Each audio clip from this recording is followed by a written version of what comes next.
Aqui é o professor Ebster. Nesta aula nós vamos falar sobre o continente asiático. Nós vamos fazer uma breve análise, tanto em termos físicos, ambientais, socioeconômicos e culturais, também religiosos, históricos, do contexto geral do continente asiático.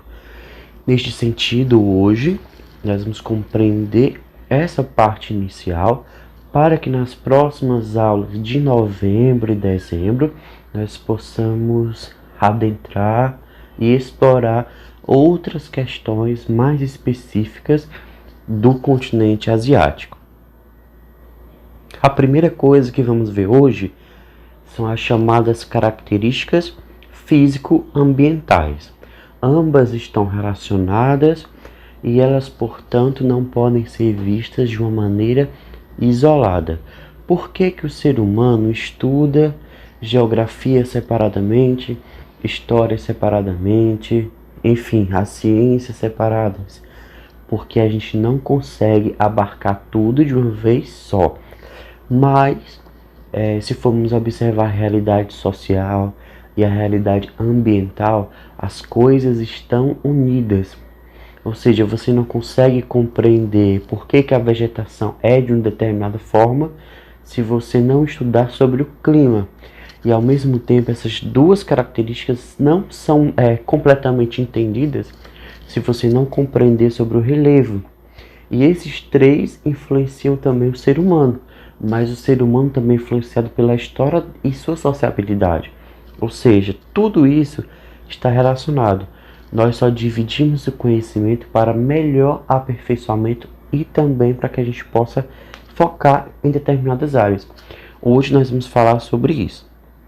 A primeira coisa sobre a Ásia. Simplesmente é o maior continente do mundo em extensão territorial, também é o mais populoso e apresenta grande diversidade social, ambiental e econômica. Só para você ter uma noção, dentro do continente asiático, nós vamos ter alguns dos países que eu vou citar, como Índia, Irã, Japão, China e Singapura. Se você for comparar esses países que eu falei, eles praticamente não têm nada em comum, tanto em termos históricos, sociais, políticos, religiosos, econômicos, mas fazem parte desse continente. Então, nesse sentido, nós podemos dizer que nós temos que estudar a Ásia e qualquer outro continente do mundo, qualquer outra realidade, com cautela, com cuidado, para que a gente não possa definir precipitadamente as coisas, para que a gente não possa compreender as coisas de forma errada, de forma separada. As coisas estão unidas, esses aspectos estão unidos, e também nós devemos ter essa sensibilidade, né, de compreender que não é possível resumir as coisas tão fáceis assim, de compreender que a realidade social, econômica e política, ela é complexa, mas ela não é difícil de ser entendida. Ela só não pode ser minimizada e nem resumidamente rápida de ser forma.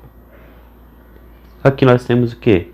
São alguns países, na verdade todos os países que fazem parte da Ásia. Por que a Rússia está aí? Porque a Rússia e também a Turquia são países intercontinentais. Parte da Rússia está na Europa e a maior parte na Ásia.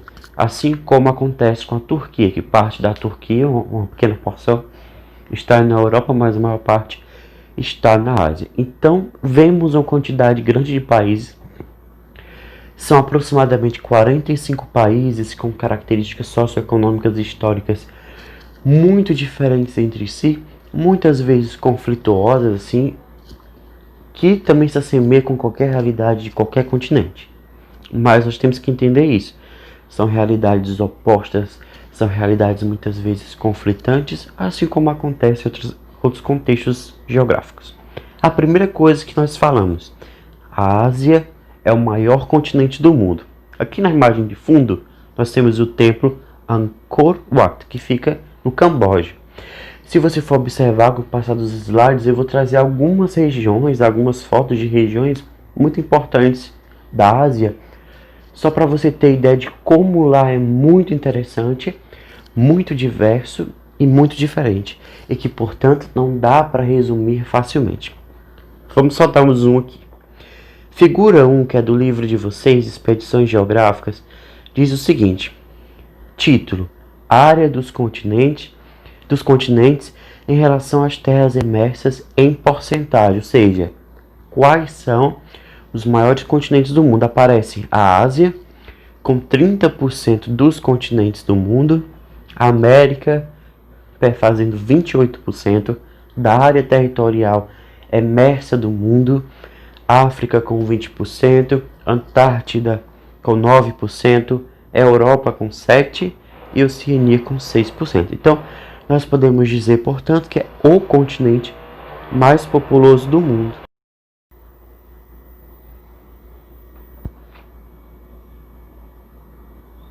Sobre a população asiática, nós temos esse gráfico que não vai trazer a Rússia, já que a maior parte do país não fica na Ásia, e vai compreender um pouco mais a Turquia.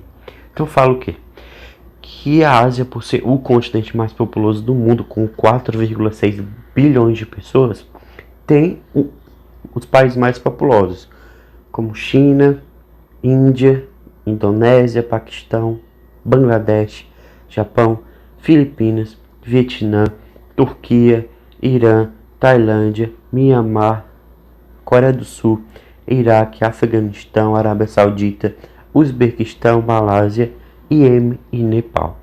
São esses os maiores países em termos de população da Ásia, e como nós podemos ver, são populações que, no caso da China, Índia, Indonésia e Paquistão, que são mais populosas do que o Brasil.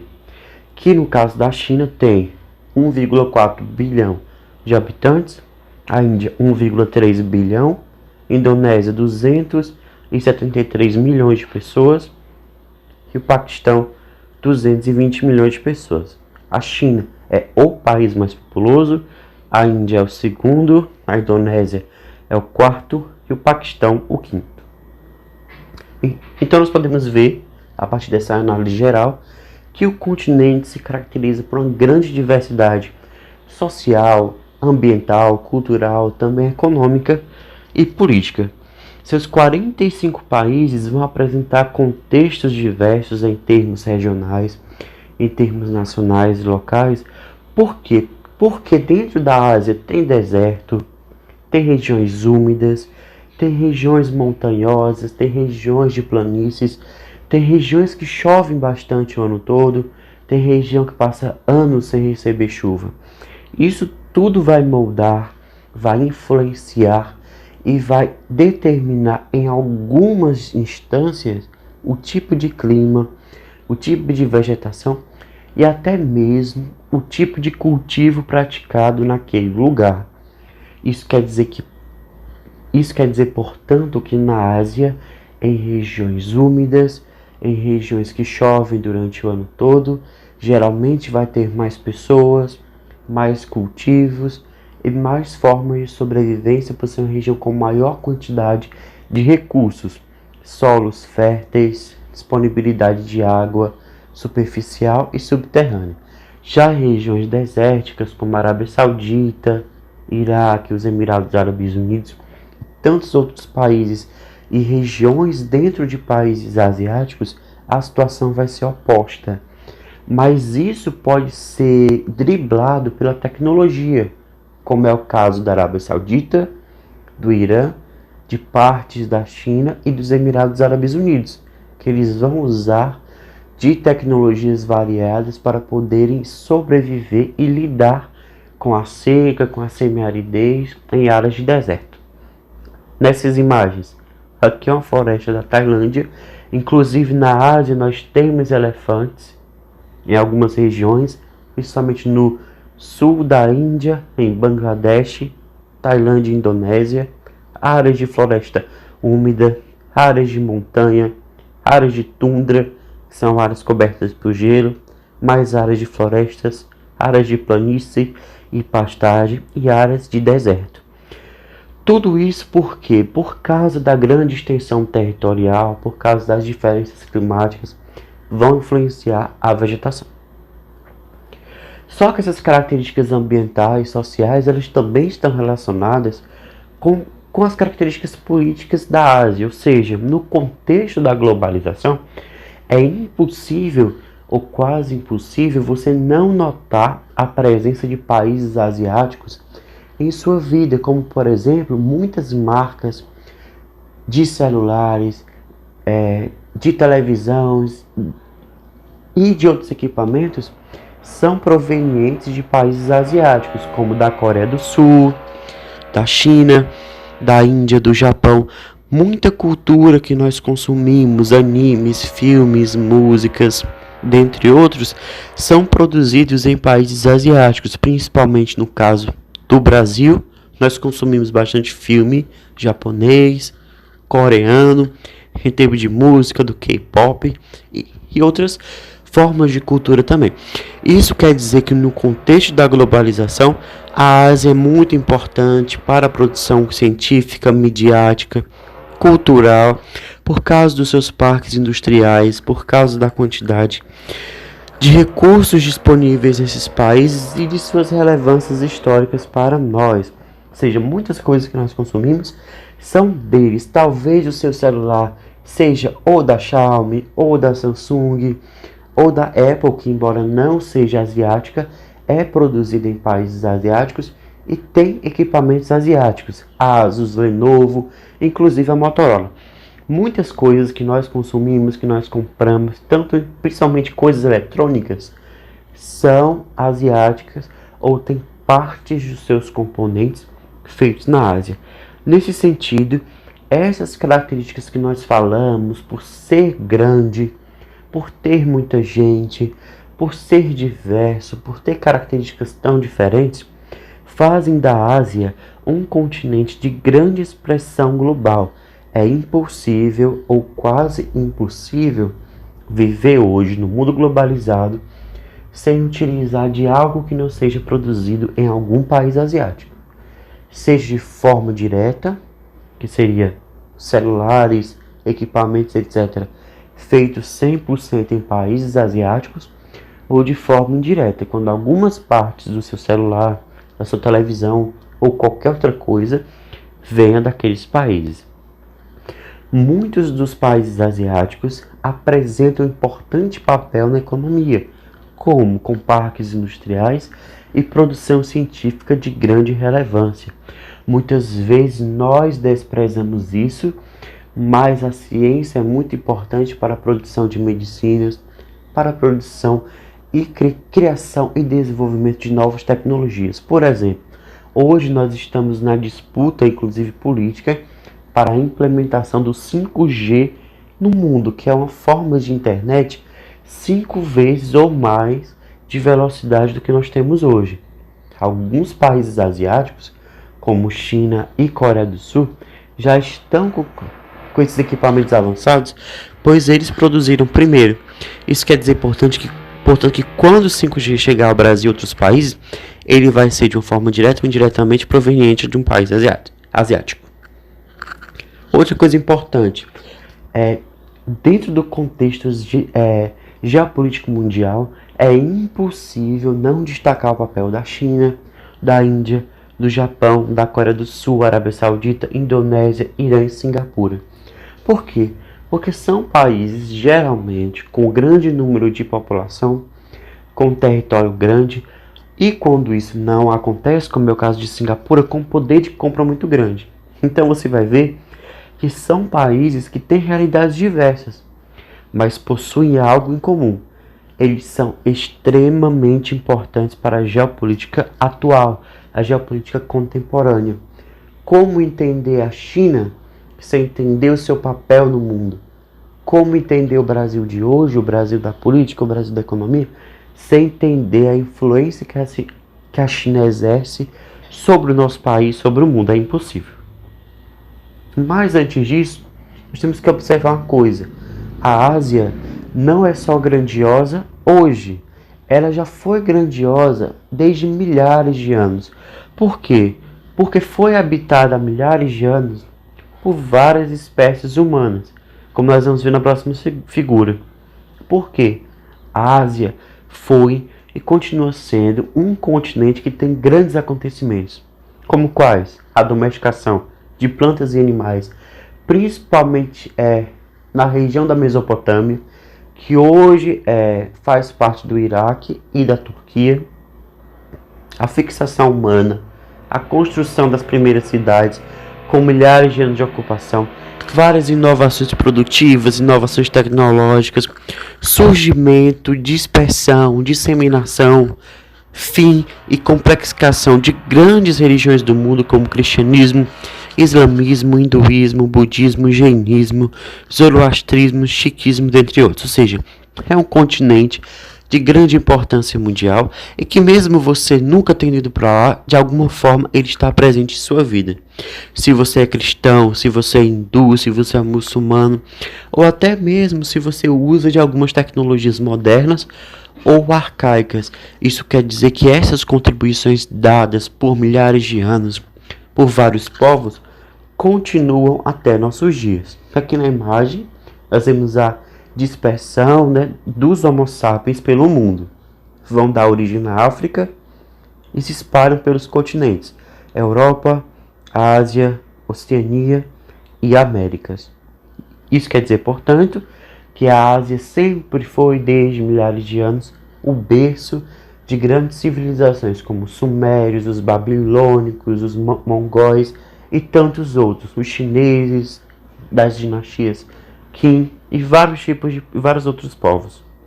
Os persas, por exemplo, como esses povos aqui, os povos persa, os povos que habitavam a planície do rio Ganges, que não eram só um, por isso que nós não podemos definir.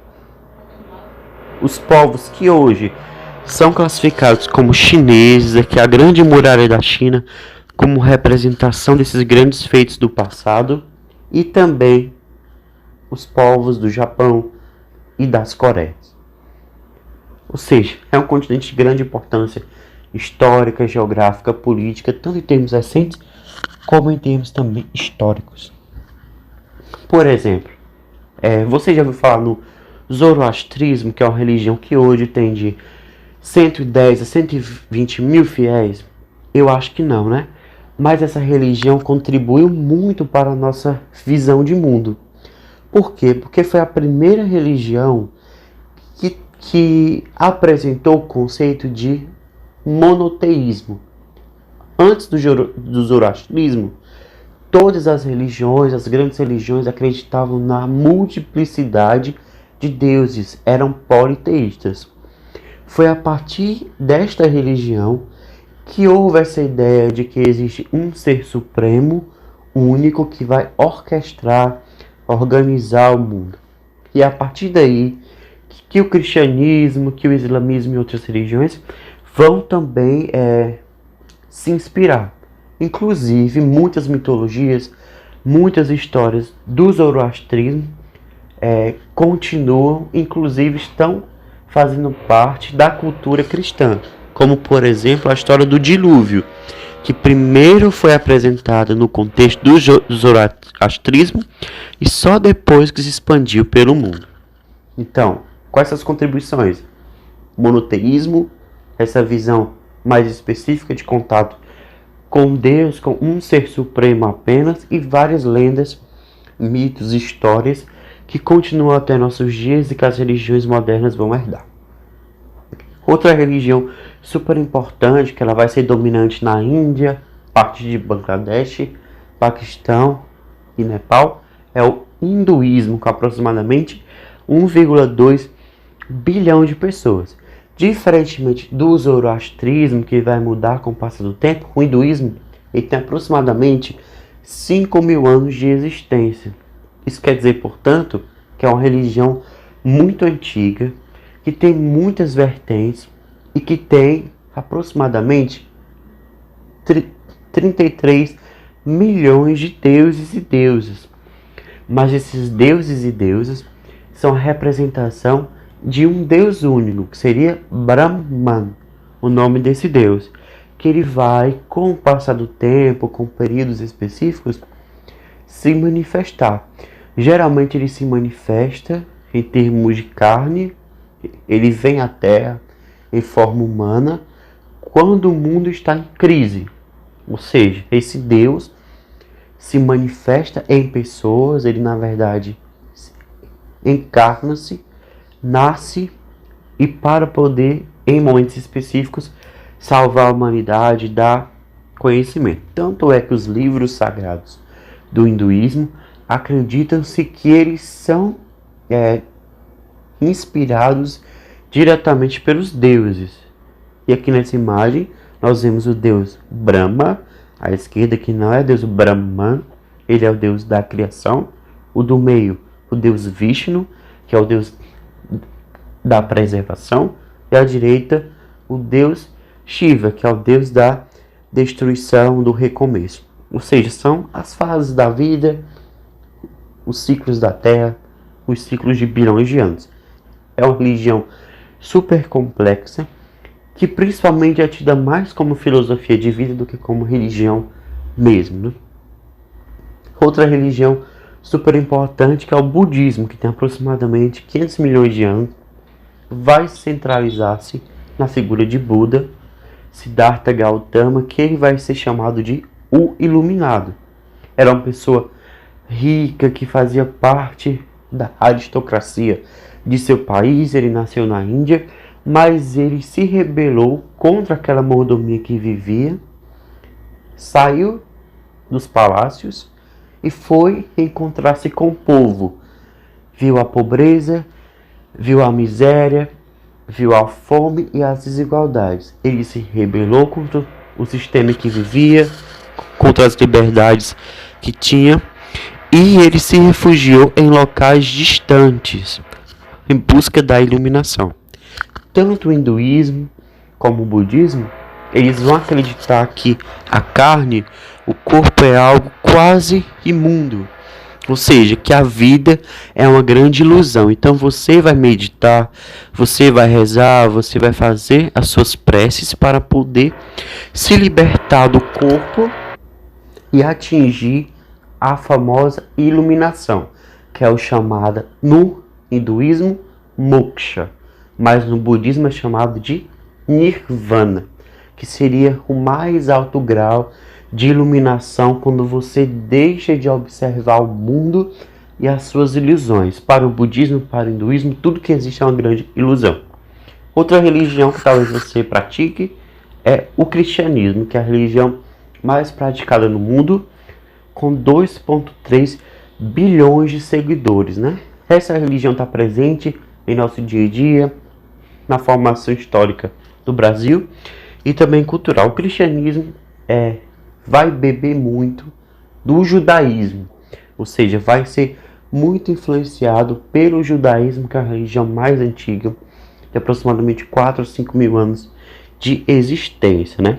Para o cristianismo, como nós sabemos, há um único Deus e que ele se manifesta através de revelações.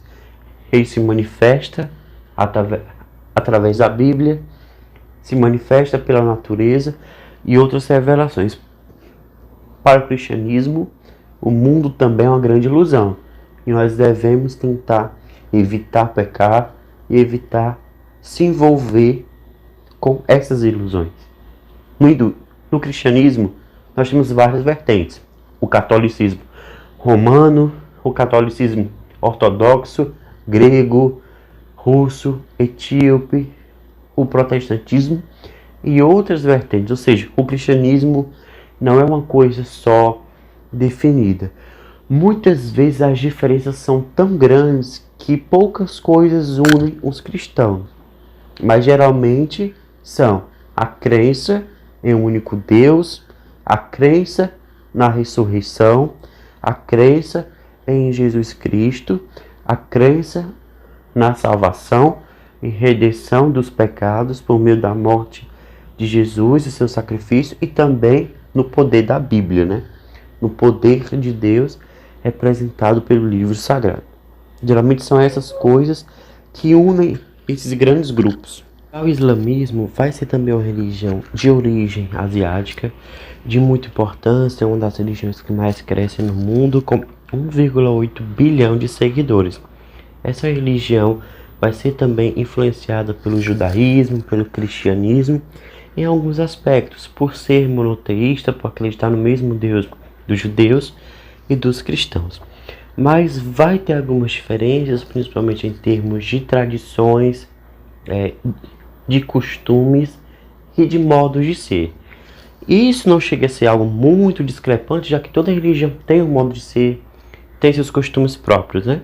Uma das coisas mais importantes do islamismo é a crença em um Deus único, Allah, que em árabe quer dizer Deus, e também que o profeta Maomé é seu único representante, é sua única fala no mundo.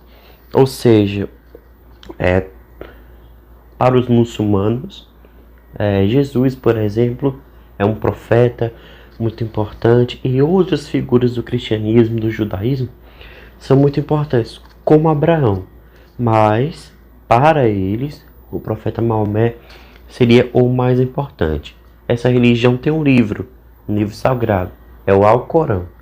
Dentro dele tem várias regras, normas sociais e a forma como eles enxergam a religião, a si mesmo, Deus e os seus costumes. É uma religião muito rica de simbolismo e de importância histórica, porque muitos cientistas, principalmente do período da Idade Média, eram muçulmanos e fizeram muitas inovações científicas para a época, principalmente em termos de alfabeto e também de matemática. Bom, hoje, seus 45 países vão continuar inovando, continuam contribuindo para o desenvolvimento das potencialidades das sociedades humanas. Ou seja, se há milhares de anos atrás a Ásia era o berço de grandes civilizações super importantes para a história humana, isso não mudou. Hoje continua sendo o berço de grandes países, de grandes nações de relevância global, como China, Índia, partes da Rússia e Japão, e muitos outros. Isso quer dizer o quê? Que muitas das coisas que aconteceram no passado e nos influencia até hoje, como eu já destaquei anteriormente, deram origem na Ásia, foram originadas no continente asiático. E muitas das inovações e das tecnologias que temos hoje são originadas também na Ásia, mas que tem um impacto talvez tão grande ou até mesmo maior do que tinha há milhares de anos, já que o mundo é globalizado, já que as relações entre as pessoas são cada vez mais próximas e as relações entre os países também. Se antes a grande revolução que aconteceu na Ásia foi a da agricultura, da fixação humana, do plantio, da domesticação de animais e da domesticação e evolução induzida de plantas, hoje as grandes revoluções que acontecem na Ásia são revoluções tecnológicas, científicas, informacionais. Mas há poucas décadas atrás, e continua sendo até hoje, a Ásia recebeu e foi o palco de grandes mudanças sociais, de revoluções sociais, de guerras, conflitos. E isso tudo fez com que, de uma certa forma ou de outra, coisas fossem extintas e coisas fossem criadas. Mas o fato é, tudo o que acontece na Ásia é de primordial importância para o mundo. Sendo assim, nós podemos dizer que o continente asiático era o berço de grandes civilizações que construíram edificações grandiosas e deixaram seu legado até a contemporaneidade. O continente continua sendo espaço de grandes transformações. Por quê? Foi palco de revoluções sociais, revoluções de grande importância, que ampliaram os direitos das pessoas, mas ao mesmo tempo geraram guerras, conflitos, mortes. São países que alguns vão apresentar alto grau de inovações técnicos, científicos, informacionais, Ou seja, são países que vão criar as tecnologias que o mundo inteiro vai usar. Muitas tecnologias de internet, tecnologia de melhoramento produtivo são primeiro produzidas na Ásia, utilizados lá e depois vendidos ao mundo.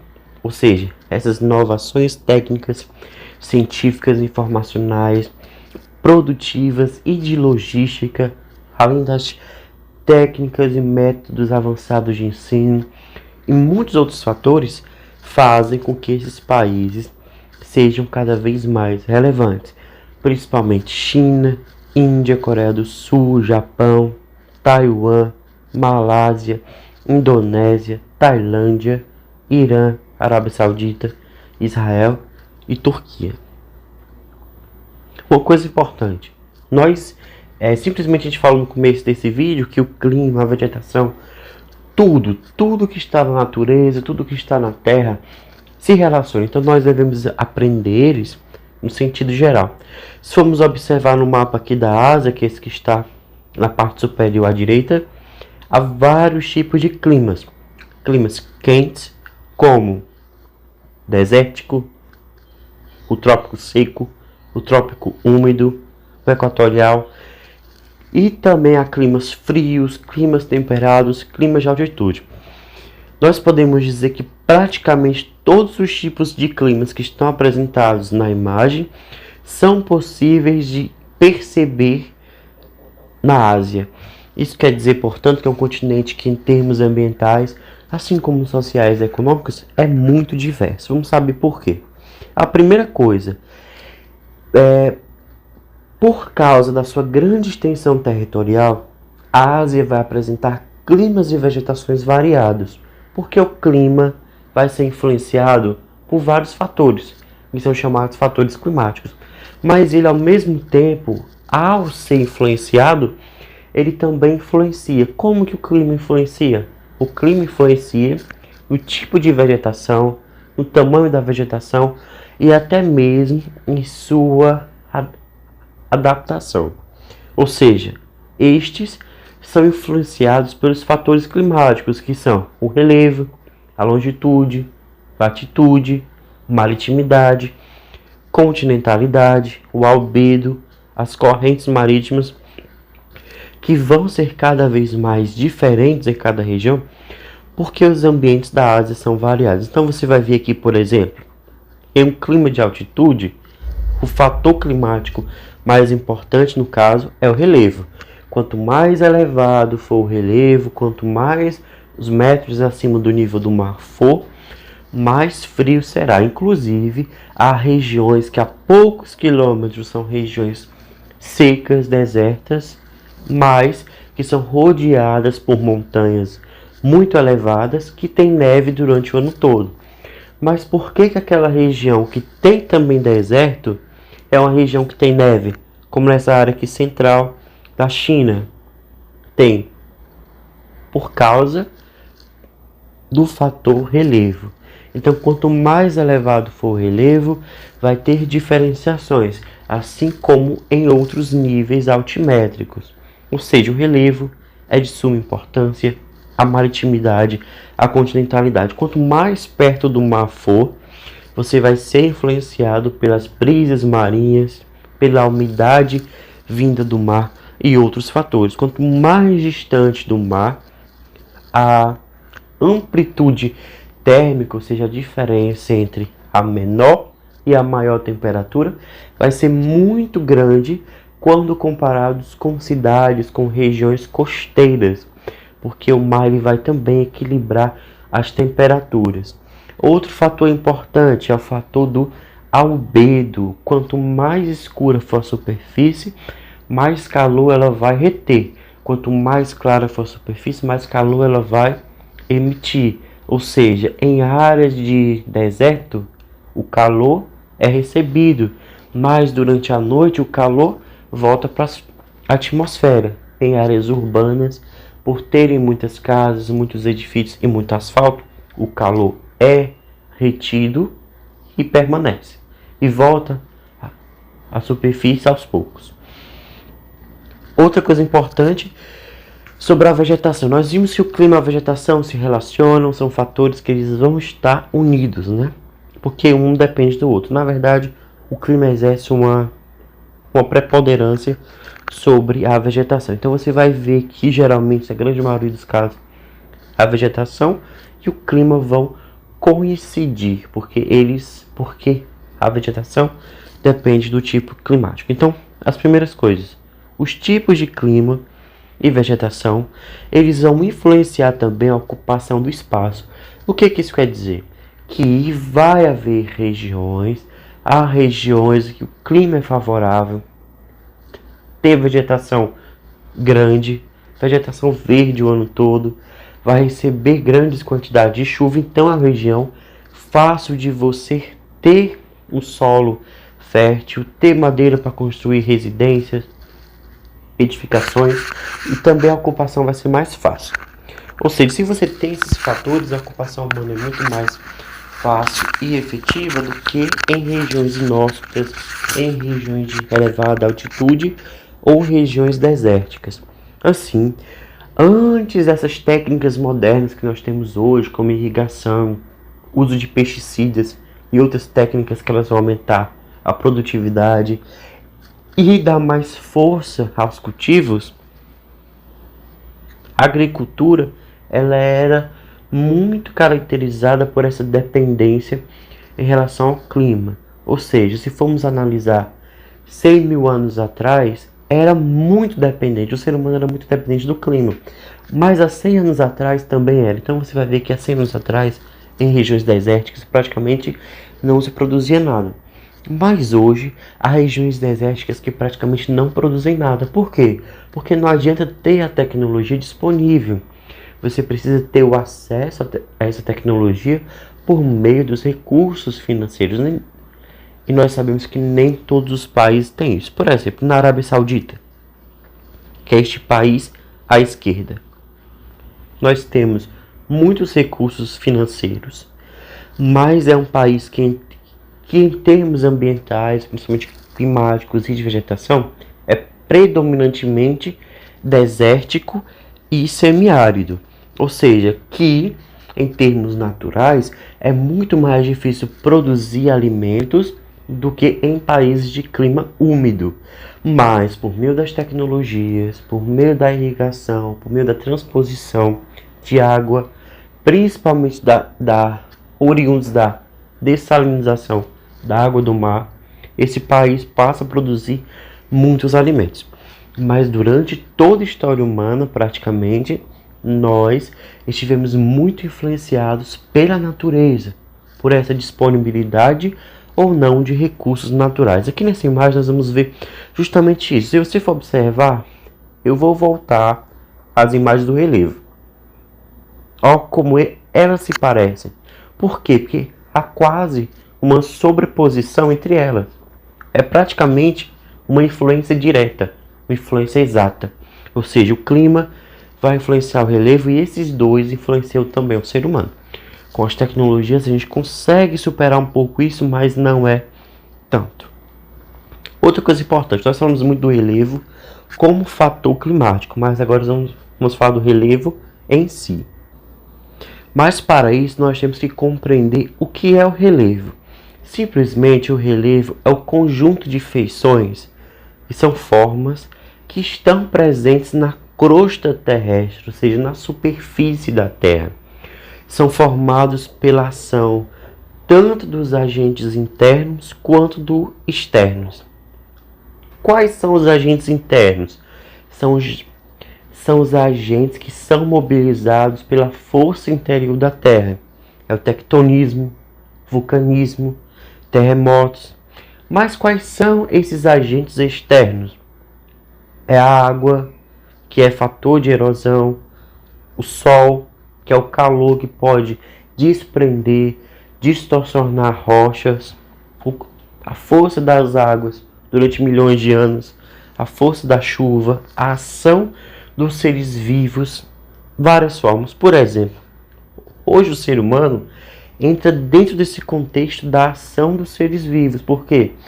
Por meio da tecnologia, a nossa ação direta sobre a Terra é muito forte. Então você vai ver que há regiões de mineração em que morros inteiros deixam de existir, porque simplesmente houve uma superexploração daquele recurso e aquele relevo deixa de existir como era.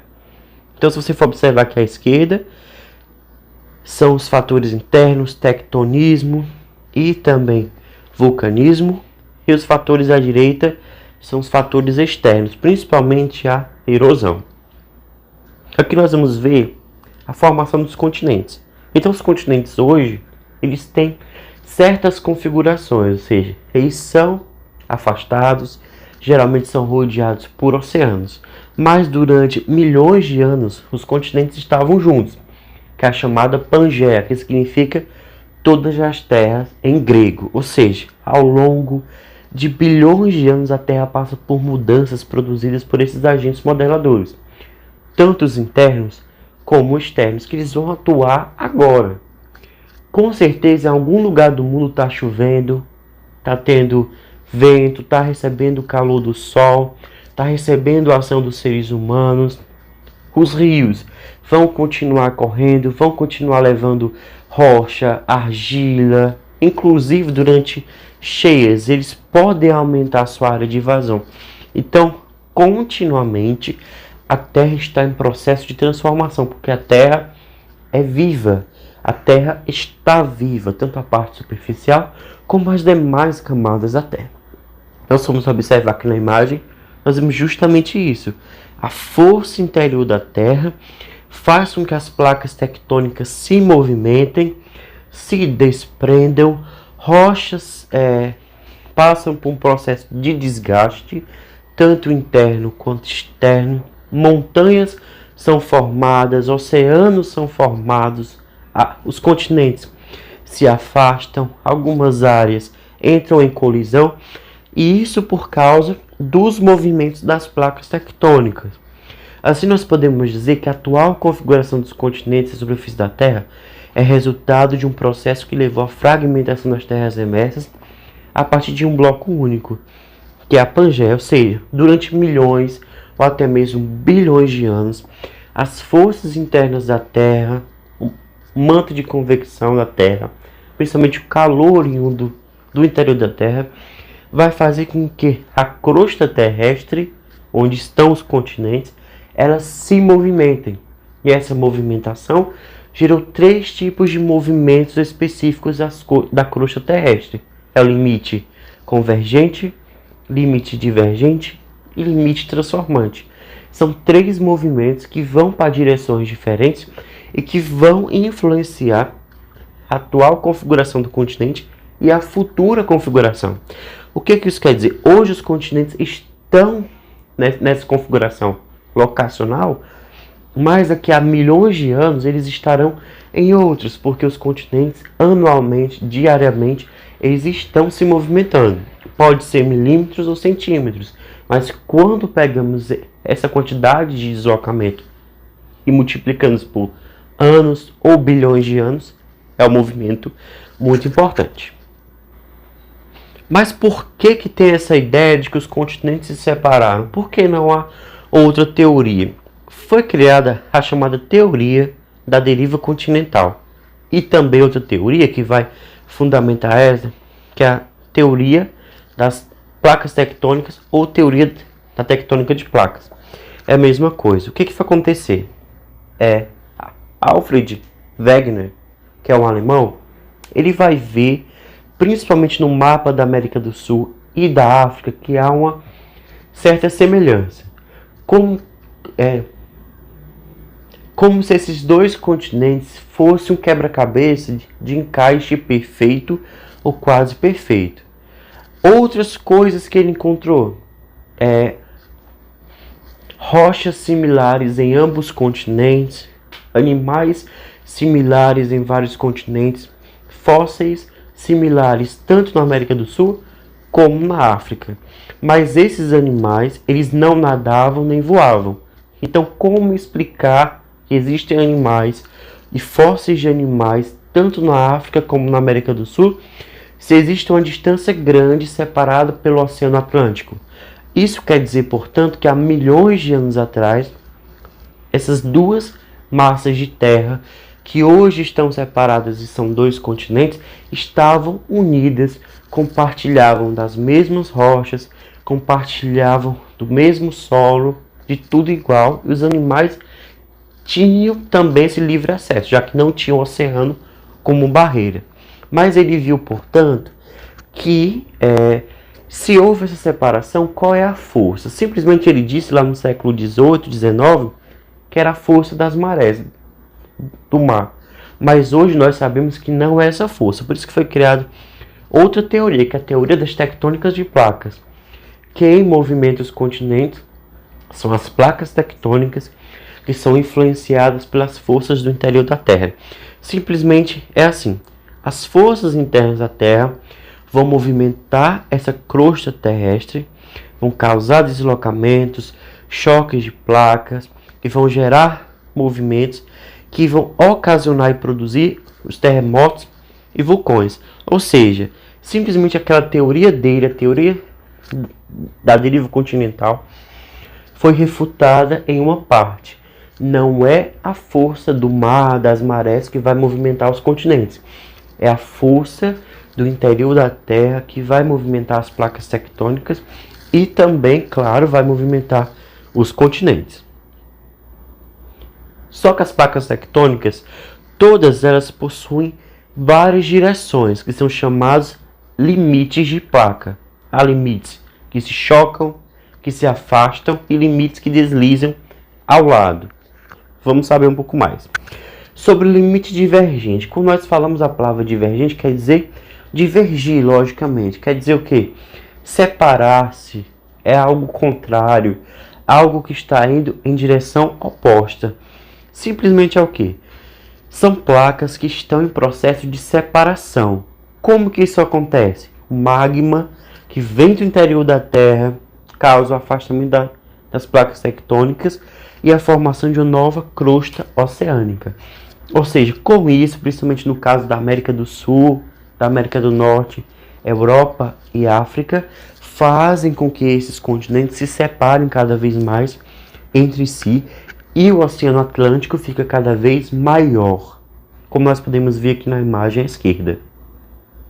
Por exemplo, aqui, acabei de falar, América do Norte, Europa, América do Sul e África. Entre esses continentes, a chamada dorsal mesoatlântica, que está em processo de expansão e é justamente uma área de afastamento das crostas. Das placas. Por quê? As placas estão se afastando, mas no lugar que houve afastamento, algo deve ser colocado. E esse algo é o novo assoalho oceânico. Outro limite, o limite transformante. As placas elas vão deslizar uma ao lado da outra de forma horizontal. São chamadas de zonas de conversação, porque não há nem destruição, nem formação de relevo. Por exemplo, aqui na falha de San Andreas, nos Estados Unidos. Só que o poder de destruição é tão grande que pode causar mega terremotos, como já aconteceu nos Estados Unidos, de milhares de pessoas serem mortas. Inclusive, há vários riscos disso. Outro limite, o limite convergente, muito comum e muito importante, e talvez um dos mais estudados, porque a partir dele as placas se encontram e vão colidir. Vai ser muito importante porque acontece a formação de montanhas. Como que isso acontece? As duas placas vão se encontrar, vão colidir, só que uma delas mergulha, volta para o interior da Terra e a outra sobe. Essa que sobe dá origem às montanhas, como nós vemos aqui na Cordilheira dos Andes, na América do Sul. Dentro do contexto asiático, nós temos as planícies, os planaltos, as montanhas e as depressões como formas de relevo mais comum. Cada uma delas vai apresentar um nível diferente de dificuldade ou facilidade em termos de ocupação humana. Ou seja, em áreas de planície, há certas facilidades em termos de ocupação que não há em áreas de montanha. Mas por quê? Porque essa grande diversidade vai influenciar paisagens, vai influenciar a vegetação, o clima e também o curso dos rios, assim como influencia também a ocupação dos seres humanos. Exemplo aqui, nós temos duas áreas. Aqui em cima na imagem, uma área de alta montanha. Se formos observar, lá a presença humana é muito pouca. Já nessa parte de baixo nós temos a plantação de arroz. Com certeza essa região já foi uma área de floresta que foi desmatada e que foi utilizada para a plantação desse cultivo. Tudo isso feito pelo ser humano. Então nós podemos dizer também que o relevo vai facilitar ou dificultar a ação do ser humano. Se uma área é muito fácil para a ocupação humana, quer dizer que a ação humana ali vai ser muito mais fácil e muito mais destrutiva também. Então você não vai ver grandes cidades em montanhas de 7.000 metros, 8.000 metros de altitude. Por quê? Porque é algo inviável. É difícil levar água, levar infraestrutura até esses locais. Mas em regiões de planície, que são regiões que têm abundância de água geralmente, são mais fáceis de habitar. Nesse contexto, a Ásia apresenta relevo variado com destaque para as planícies, os planaltos, as montanhas e as depressões. Com formação diferente, cada relevo desse vai influenciar a ocupação pelo ser humano. Ou seja, vai apresentar graus diferentes, tanto de facilidade ou de limitação. Tanto é que se você for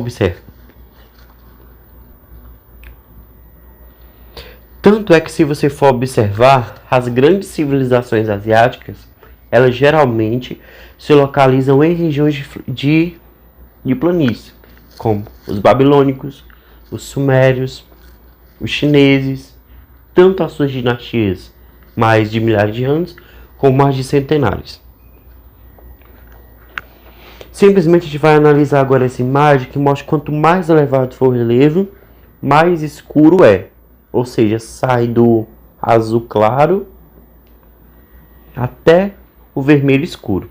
Só que esse azul claro representa, claro, os oceanos e os rios. E o vermelho escuro representa a altitude, as montanhas. Então, se você for comparar esse mapa com o mapa de clima e de vegetação, sobrepor eles, os três, colocar um em cima do outro, você vai observar que há uma correlação, uma sobreposição quase perfeita, como se fossem fatores de influenciação direta, e realmente são.